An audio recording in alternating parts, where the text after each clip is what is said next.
Walang nanonood sa'yo? Walang nag-share ng mga post mo? Konti lang ang viewers mo sa tuwing nagde-live ka? Hindi ka sinusuportahan ng mga kamag-anak mo? Kaibigan mo? Kakilala mo? Kapitbahay mo? Pinagtatawanan ka dahil sa pag-reels mo? Pinagtatawanan ka dahil sa paggawa mo ng mga content? Ito ang tatandaan mo. Huwag kang huminto. Huwag kang susuko. Huwag kang papaapekto sa sasabihin ng ibang tao tungkol sa'yo.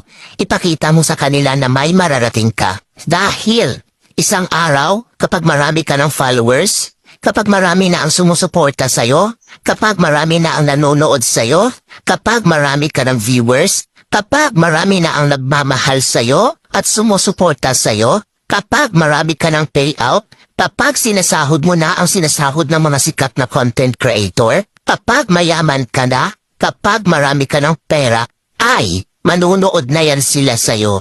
Sila na ang kusang